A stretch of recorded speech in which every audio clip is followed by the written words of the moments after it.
And we'll have maybe around like half an hour of a presentation, maybe slightly less.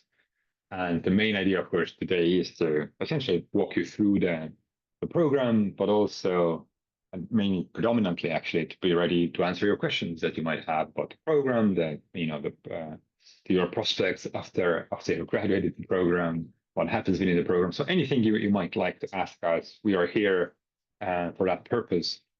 And so if you have any comments or questions, you can already start putting them in the chat. So we see what comes up and answer them at the end of the presentation. Yeah. So next slide, please. So then, just very briefly about our institute. We are Institute for Innovation and Public Purpose. The name, of course, already says quite a lot that we are bringing together these multidisciplinary worlds of social science and economics and looking at governments and markets. And really, what we think is necessary for the modern world is that we need to rethink the state, how the state is actually taking on our key challenges of our time, from climate to inequality. And so that's why I think we bring together a lot of different and diverse perspectives on innovation.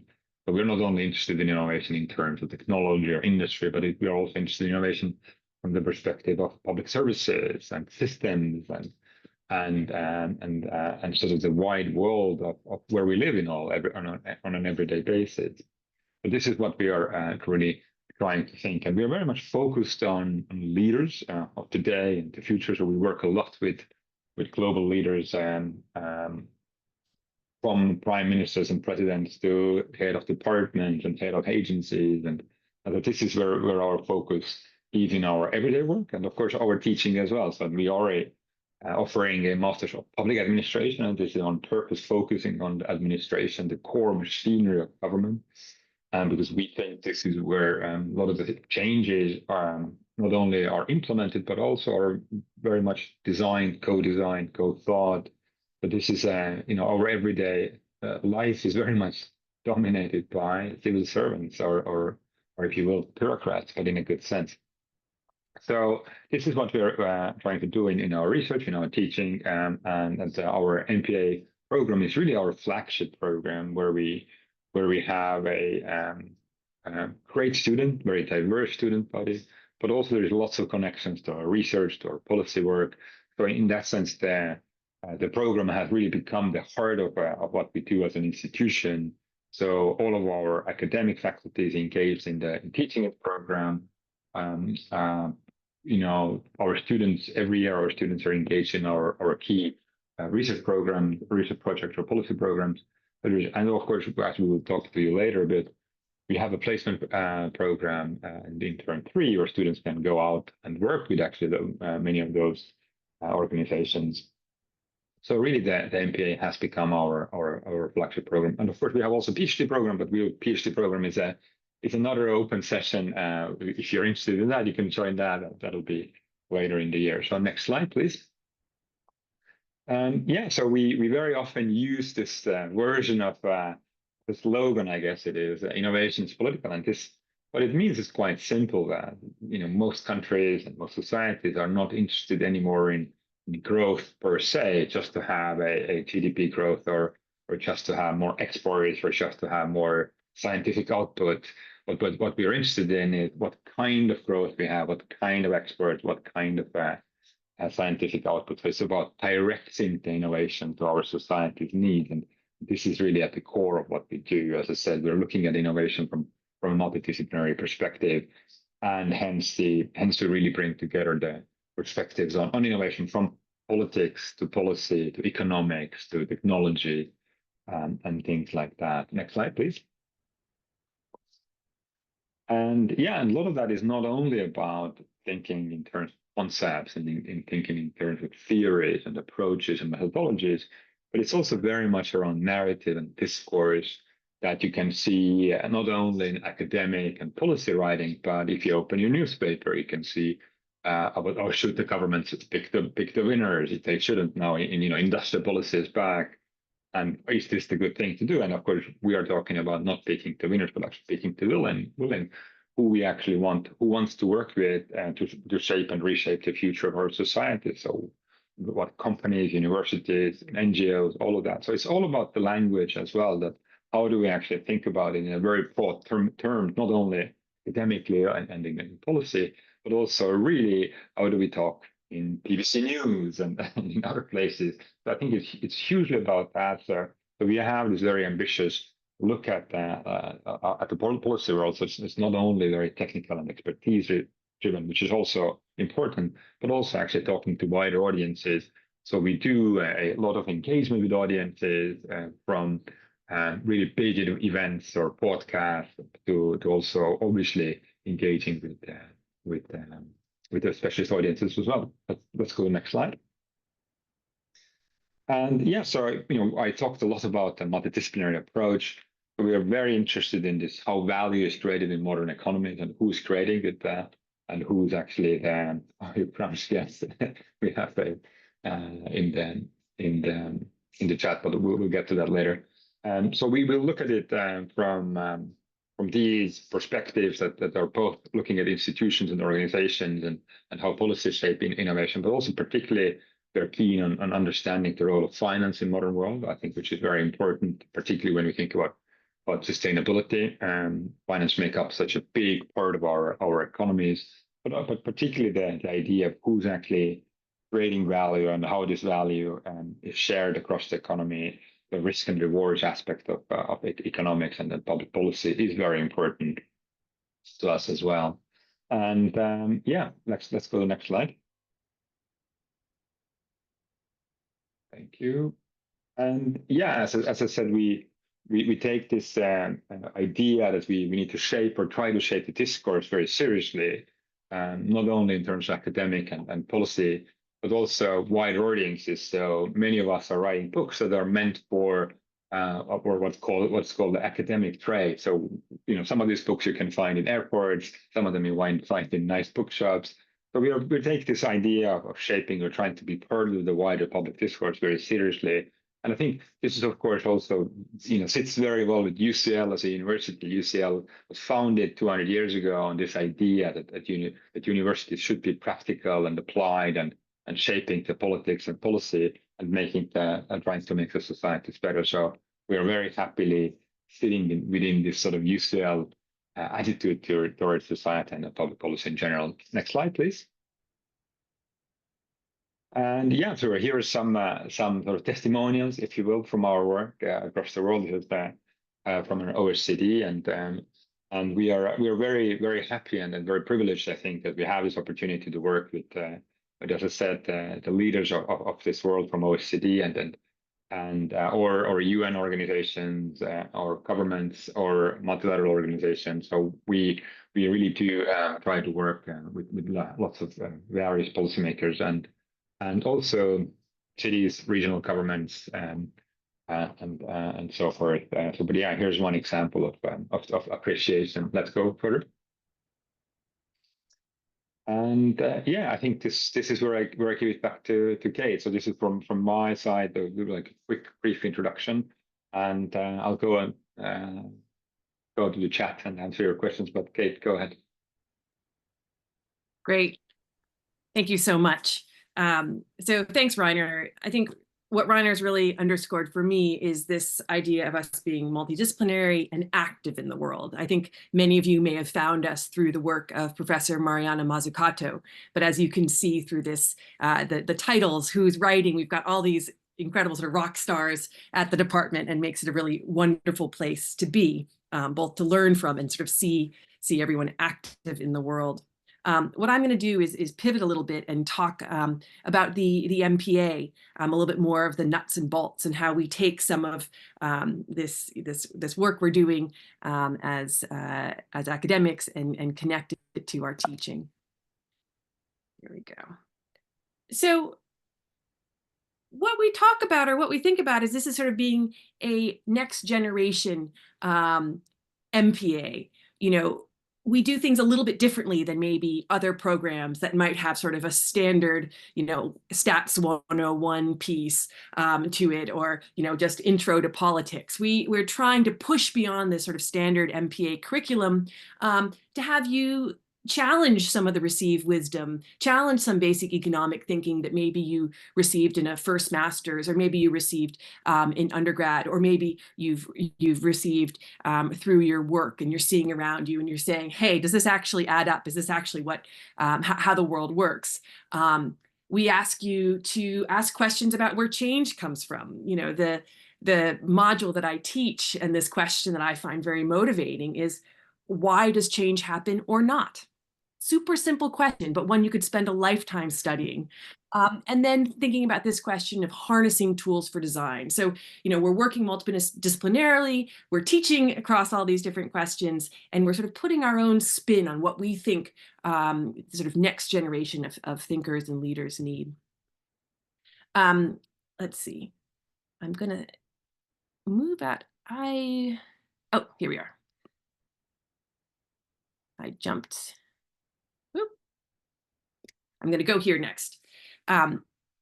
When you join the MPA, you have, if you're taking it in 1 year, and I'm very happy to answer questions about taking the MPA over 2 years, for example, over 5 years. We've got a few different modalities. But if you're going to do the 1-year program, which the majority of our students do, you start out with a bunch of core modules. And these are indicative. You know, it's possible these change, but this is how we've been teaching it so far, where we have a focus on economic thinking and public value, a particular focus, and the next module, a particular focus on economics of innovation and innovation policy, one on politics and systems change, the one I just mentioned, and then a further on policy design, evidence, and evaluation. So that would be sort of the core sort of foundations that you receive in that first term. In the second term, you do 2 more cores with us. Transformation by design, which is around design thinking, service design, those questions that have become so important to us both intellectually and in practice. And then a fantastic module with Reiner called Creative Bureaucracy, saying, well, you can want to be innovative as much as you want, but you know, do you have the skills and capacity within the government to do that? Are you organized in a way that makes these type of goals, these transformative goals, possible? And then you would take 2 optional modules. So if you've got a specific disciplinary focus, let's say you're into transportation policy, you might take, you know, a transportation policy module in that optional 1 or 2. You might go deeper into your stats work. You might have a regional focus, and you might look at the economics of Mexico, something like that, right? You use those optionals to help further shape your course, and those are chosen from across UCL. I'll speak about them a little bit more. And then in term 3, you have the decision to write a dissertation, so sort of a really classic thesis, or you would do the placement. And again, I'll speak about that more. But maybe the overarching message I want to send with this slide is that we have set a theoretical foundation, and then over the year we encourage you to focus and also move towards practice. So we have a sort of a journey from theory to practice across the year that, in my experience, I think has been very effective for students. Pathways. This is something new that we've introduced, and I think has been very successful. We offer 3 pathways, which is just a way of saying we signpost a way for you to move through the course, particularly in terms of the selection of those 2 optional modules. So I gave examples of maybe ones that you could pick across UCL, but we also sort of create a basket of options to encourage you to focus around public administration pathway, around economic policy and a political economy pathway, and then of course a third strength of ours at the department, particularly through Professor David Eves, a digital transformation pathway. So if these are topics that you're interested in, we're able to help guide you around those. If there's something else you're interested in, you're also, of course, able to engage with that. But these pathways help you sort of organize your time and make sure you're getting the most out of that. So this is an example. If you were going to do the digital transformation pathway with us, you would do the normal core modules, like we said, across that term 1, term 2. But in your optional modules in that second term, you might be picking from across a bunch of different modules across many different departments at UCL. So you could do gender, social movements, excuse me, and digital activism. or maybe something around information governance. So again, it gives you a set of strong options to choose from. Excuse me. So finally, on the curriculum, I really want to talk about the placement. So if we're thinking about what makes our curriculum different from other programs, what makes this MPA different from others, I think we're talking about a unique mix of disciplines in our core modules, a unique focus on this innovation, this rethinking economics. The pathways, I think, are distinctive for us. And then thirdly, I think the placement is very distinctive, something that you would get with us uniquely at IIPP doing the MPA with us. And so what happens with the placement is, of course, you have the option of writing a traditional thesis, and I'm happy to answer questions about that. I'm a huge fan of the thesis. But other students choose to do an 8-week placement with one of the top tier organizations within our mission-oriented innovation network. So these are sort of like-minded, often innovation agencies around the world or beyond, and working on a real sticky, important problem with them. And for me, this is a really important part of the curriculum, sort of pedagogically, because it allows you to, let's say you've been working in one area and you want to pivot at the end of the MPA to another. It helps you build your portfolio. It helps you say, I've worked in this area. I understand this better. Here's some work I've done, right? It helps you evidence your learning if you're doing a kind of pivot. And maybe you're coming to the MPA with less work experience. You're able to show, look, this is how I applied this work. These are some outputs that I made in this kind of setting. So I think the placement can help sort of answer a few challenges that our students sometimes come to us with. There's some very cool blogs. There's lots on our website about what students have done during these placements and what work is carried on, either publishing some of that work or participating in conferences or even ending up being employed by these organizations. Here's just a handful. This is really based off some of the early partners we've worked with, and this is now expanded both in scope, so other types of organizations and other organizations globally. We try to balance having UK-based public organizations, which allows you to sort of do more on-site in person, with ones that are internationally based, where maybe they're more hybrid or virtual, but allow you to engage with some really interesting projects around the world. Like you can see, the government in New Zealand was a wonderful partner a couple of years ago. Moving on from discussion of the curriculum, and I could talk about that forever, I promise you, and happy to take questions. Just to highlight, we have a really great teaching faculty, just a fantastic set of minds and really great teachers. Many of you, of course, know Professor Mariana Mazzucato. We have Rainer Cattell here, David Eves, who I've already mentioned. Each of these people bring a real specialism around economics, around technology, around labor, around land. I'm a political scientist. I work on post-conflict transitions and as well as things like SDGs. You know, we all bring a really interesting perspective, both disciplinarily and globally. People are from all over the world here. We also have a much wider network of folks who come and join and help teach on the program. Gabriela Montt isn't on this slide, but she should be here as well, who's an expert on urbanism in Mexico City. So we've got a much wider group that come in and either give guest lectures or do original enrichments. And it's, you know, again, a fantastic intellectual community that you would become part of. And then my final thing is to say the students are amazing. You know, I've taught many places, and you know, the MPA students, what they bring is just fantastic. And they often come with some really good experience, which makes it much more of a peerly environment sometimes, where people know things, they want to contribute to the research, they bring in you know, unique knowledge and skills, and we really welcome that and harness that. And you know, there's obviously learning going on between faculty and students, but there's a huge amount of peer-to-peer learning. And I always say that what's really important about doing a competitive master's program is not necessarily the quality of the teaching, because that's going to be very high wherever you go, but it's about the quality of the students, the peers, who gets brought together by these programs really is exceptional.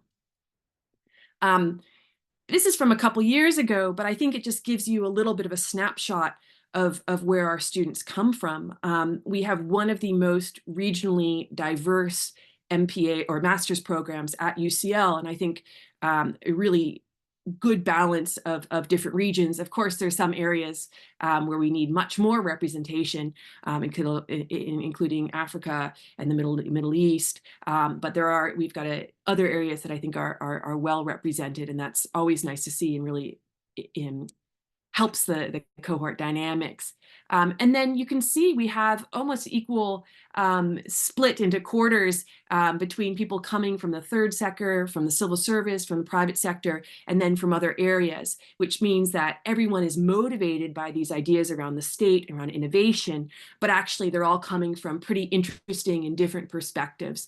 So again, that makes it a really interesting and dynamic group. And just a final few words on what happens after the MPA. These are some students from, of course, earlier cohorts who came in with different backgrounds and used the MPA to sort of pivot. So Billy wrote a thesis on youth environmental service and took that and put that, working to put that into action, and coming from a consulting background, UK. Nico came from Chile. He was doing really interesting work as a university innovation director, and he's come to the UK and is now working at UK Digital Catapult. He actually hosted MPA students in the placement last year, so we see these connections, these networks really coming together. And then there's people like Farah, who came from a really important position in the government of Pakistan, and then got excited, got new ideas, and then returned to that position. So people use the MPAs for lots of different things. Sometimes it's just to re-energize and then return to their role, and other times it's to move roles completely, start something new, or even move from one sector to the other. Just a final note, we really think about careers in terms of networks, in terms of people recognizing IIPP as a global leader around innovation policy, missions, and new economic thinking. There's a huge recognition of Reiner's work, of course, of Mariana Mazzucato's work, and a lot of receptivity to students who have come through the program because of that. We have a great employability rate based on the surveys we've done. So, with 100% of our students being highly skilled work a year out. And we get support from UCL Careers, as well as doing our own trainings throughout the year. So happy to speak more about that, because I know that's always a question. And this is just sort of a final note. This was Rachel Bentley, who came from a strong consulting background, moved to a public sector organization, is now involved in politics. And she just is reflecting about, coming back to study after 20 years in the private sector. And what I loved most about her quote is she said, "Most of all, it's given me a sense of optimism that collectively can fix our grand challenges if we harness our cross-sectoral strengths effectively." And so I think that idea that we give tools and optimism, I think, is a wonderful endorsement of what we're doing at IIPP. So I'm going to just do a couple next steps and then open to Q&A. We have a link here for how you apply. There's loads of information online. And this is also a direct email to an administrator at the department. You're also very welcome to email me directly, have further conversations if that would be useful, if you're considering the MPA